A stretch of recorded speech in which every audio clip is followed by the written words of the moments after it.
D3 exercise 1A question number 1 part D solve the equation 4 - 3x - x square.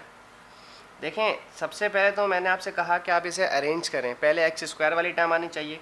यहाँ पर square x square वाली term है negative, तो आप नेगेटिव मेंशन करेंगे। फिर आपके पास 3x है वो नेगेटिव है, वो आप मेंशन करेंगे। फिर आपके पास 4 है वो पॉजिटिव था, तो आप वो मेंशन करेंगे +4 = 0।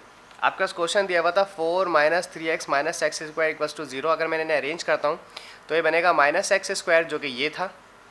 फिर x वाली टर्म आएगी, ये -3x, मैंने -3x लिख दिया। देन 4 था तो मैंने +4 = 0 लिख दिया।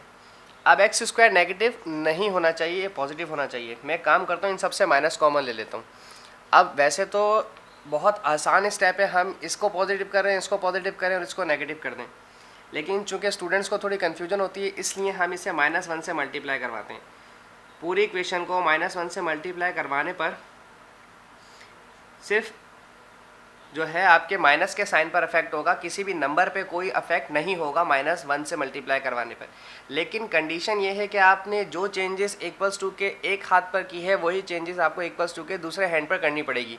लाइकवाइज अगर मैंने यहाँ पर लेफ्ट हैंड पे पूरी इक्वेशन को -1 से मल्टीप्लाई करवाया है, तो =2 के बाद जो कि 0 है, इस 0 को भी -1 से मल्टीप्लाई करवाएं।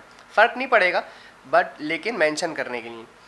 अब ये माइनस है, ये माइनस माइनस +x स्क्वायर हो जाएगा, ये माइनस माइनस +3x हो जाएगा, सॉरी ये पॉजिटिव था, माइनस प्लस ये -4 हो जाएगा =0। 1 से मल्टीप्लाई हो तो ये 0 ही रहता है। ठीक है जनाब। अब आपके पास फिर वही कंडीशन आ गई है, यहाँ +1 है, ये -4 है, 4 1 = 4 आ गया।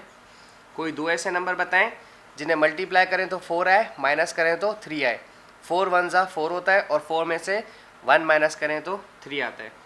एक्स स्क्वायर 4x में से 1x के साथ 1 नहीं लिखा जाता, -4 = 0। ब्रैकेट ओपन करें, x square +4x -x -4 = 0। Common ले लेते हैं।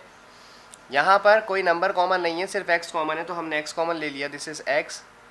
देन आपके पास एक x बचा, प्लस यहाँ से x आपने कॉमन ले लिया, सिर्फ 4 बचा। यहाँ माइनस कॉमन लिया, माइनस।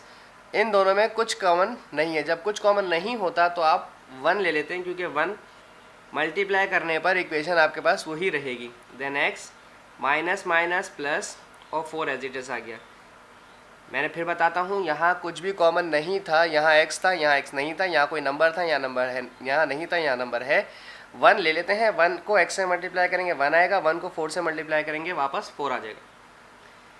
अब इन दोनों टर्म में से x + 4 आपके पास कॉमन है, तो हम x + 4 कॉमन ले लेते हैं। यहाँ से भी x + 4 ले लिया और दूसरी टर्म से भी x + 4 ले लिया, तो आपके पास x और -1 सिर्फ बच गए =0। अब दोबारा से दो फैक्टर्स बन गए, तो आप मेंशन करेंगे x + 4 = 0 एंड x - 1 = 0। ये +4 है, वहाँ जाके -4 हो जाएगा। ये -1 है, वहाँ जाके ये +1 हो जाएगा। तो x के आपके पास दो आंसर आ गए हैं, एक आया है -4 और एक आया है +1। Thank you. Please subscribe channel team show वाले।